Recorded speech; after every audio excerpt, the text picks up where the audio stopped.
O Senhor esteja convosco. Ele está no meio de nós. Proclamação do Evangelho de Jesus Cristo segundo Mateus. Glória a vós, Senhor.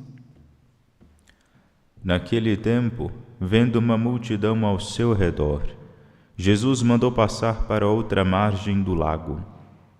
Então, o mestre da lei aproximou-se e disse: Mestre, eu te seguirei aonde quer que tu vás.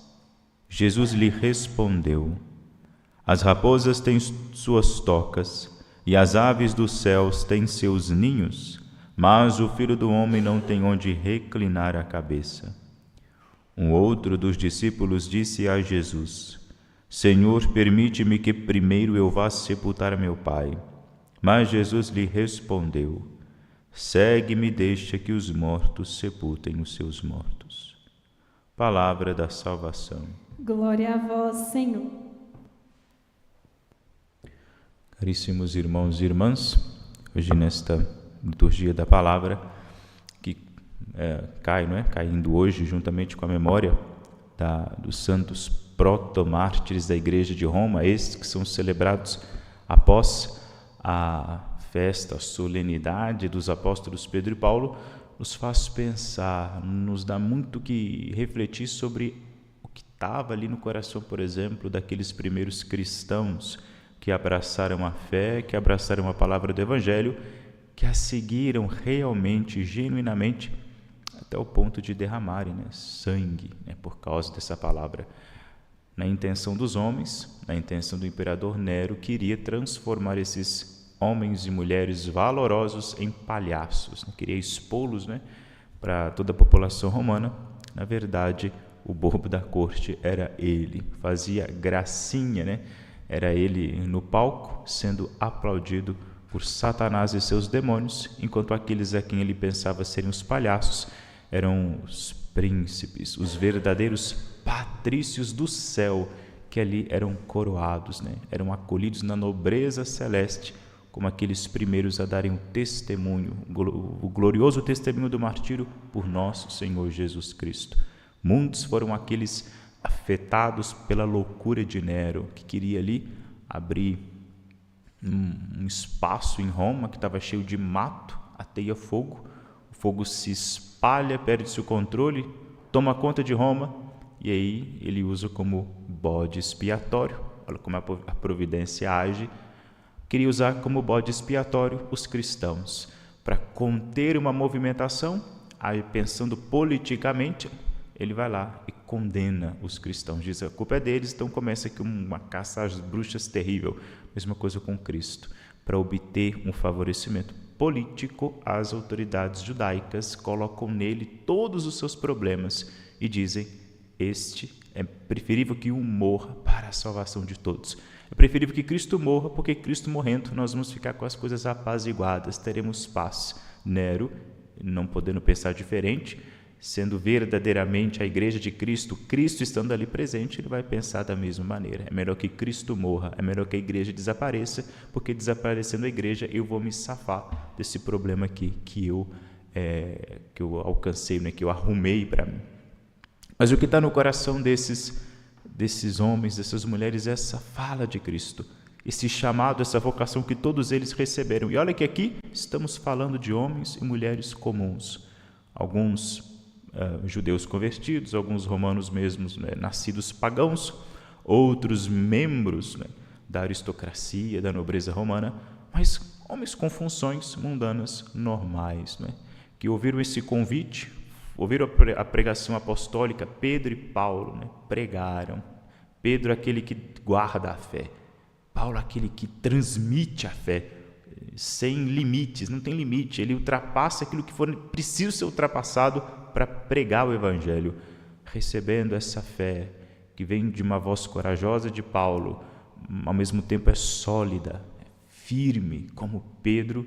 Esses homens e mulheres na luta, na batalha contra elas, contra o mundo, foram contristadas e acabaram passando por isso, porque queriam, almejavam essa coroa de glória.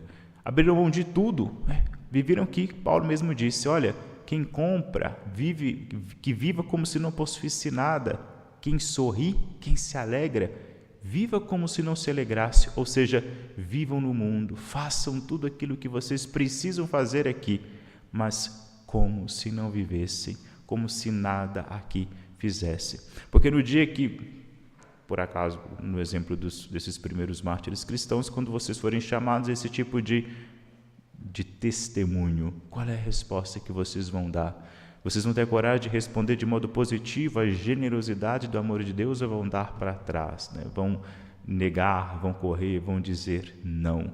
Como é que vai estar o seu estado de espírito?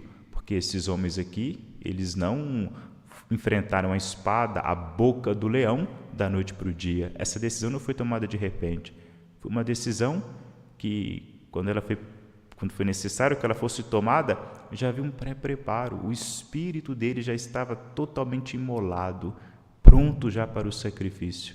O espírito nosso de cristão precisa estar assim, já imolado. Nós precisamos estar preparados para dizer quantos não forem necessários, para que nós possamos ser generosos com o amor de Deus e, sendo generosos com o amor de Deus, sermos alvo da sua justiça, ou seja, se vivermos para Ele, com Ele, nele, nós repousaremos. A igreja celebra com muita reverência os mártires. Por quê? Porque os mártires, eles são justamente aqueles que ratificam aquilo que nós cremos. Eles saem dessa mesmice, desse falatório, né? Tem tudo nos mártires menos o falatório. O falatório é aquela palavra que não tem valor, palavras jogadas ao vento, né? Que não tem substância. É saliva que é jogada fora.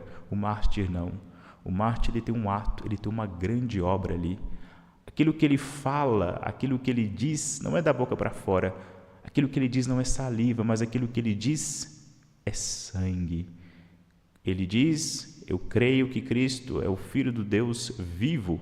E quando alguém chega e diz: então você vai ter que negar isso que você acredita, ele fala: não, eu vou morrer por isso, e derrama seu sangue.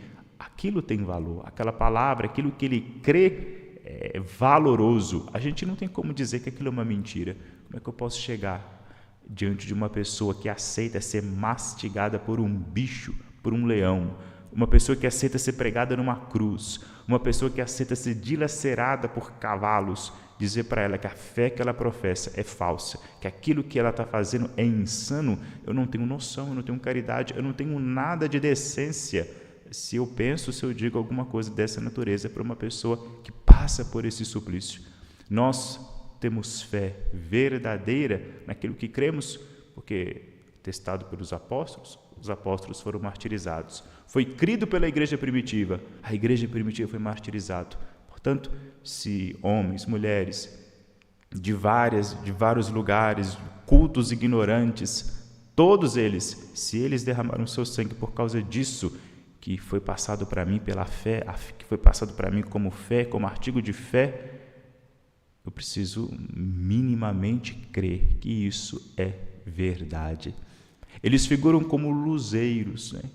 Como homens, mulheres justos, que agradam a Deus a meu favor. Por meio deles, por meio dos méritos que eles alcançaram toda a igreja beneficiada. Toda a igreja. Nós somos um corpo. Não é verdade? Se nós somos um corpo, quando um membro é honrado, não é só aquele membro que é honrado, mas todo o corpo é honrado. Pensem, por exemplo, uma pessoa que do nada sai na rua nua. Ela está mostrando os seus órgãos todas as partes do seu corpo, as mais honestas e as partes mais desonestas. E quando alguém olha para aquela pessoa, ele não vai dizer: olha, parte tal, olha que vergonha, a parte tal está andando para a rua fora, a mostra. Não vai falar isso. Vai dizer: olha, fulano não tem vergonha na cara. Olha como é que fulano é pervertido. Então pegou o fulano inteiro é englobado. Então fulano é sem vergonha. Quando um membro da igreja faz alguma coisa, não é somente aquele membro que sofre, que padece, mas é todo o corpo. Ao mesmo tempo, uma coisa boa, não é? Quando a gente olha, por exemplo, a Michelangelo esculpia maravilhosamente bem, e a gente não fala: nossa, benditas são as mãos de Michelangelo, né? Não, eu sou fã da mão de Michelangelo. Não, eu sou fã de Michelangelo. É ele inteiro, é ele por inteiro. Todos os membros, tudo aquilo que compõe Michelangelo, que é alvo, né, de louvores, de admiração e etc. Nós somos um corpo. Se os mártires foram glorificados por Deus, pelos seus méritos, todos nós somos beneficiados por isso.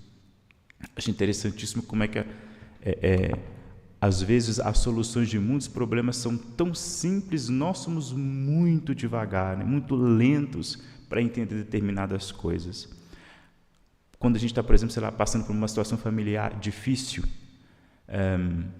e a gente não sabe mais ou menos como resolver, não é?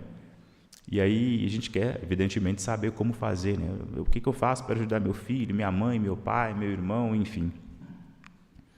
O que eu posso fazer? Nada.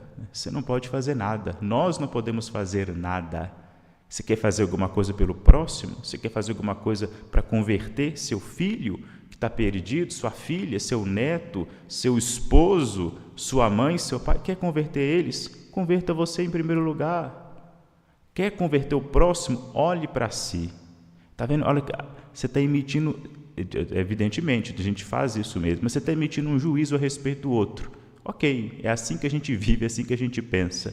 Mas volte-se para si, analise-se, veja o que você também tem de defeito. Então, em vez de você já constatou que o outro precisa de ajuda, então deixa o outro quieto no canto dele lá, não fala nada com ele, não cutuca ele, volta para você e reconheça os seus erros, mude de vida, tire a trave que está no seu olho e comece um caminho de conversão. Comece a ter uma vida sacramental reta. Vai confessar seus pecados com frequência, confesse bem, e tendo confessado, seja fiel, assíduo, fervoroso na Eucaristia, comungue bem, faça uma boa ação de graças, reze todo santo dia. Não sei o que eu rezo o terço, está ótimo. Eu já estou muito bom no texto, o que eu faço agora? Medita, pega a Sagrada Escritura e vai ler, e pensa lá, fica ali introspecto, junto com aquilo que você leu da Sagrada Escritura. Sabe por quê? Quando uma pessoa começa a progredir no caminho de santificação, ela começa a praticar algo chamado justiça. Ela vai se tornando justa, e um justo é capaz de salvar uma quantidade enorme de injustos. A primeira leitura, olha o que na primeira leitura nós ouvimos.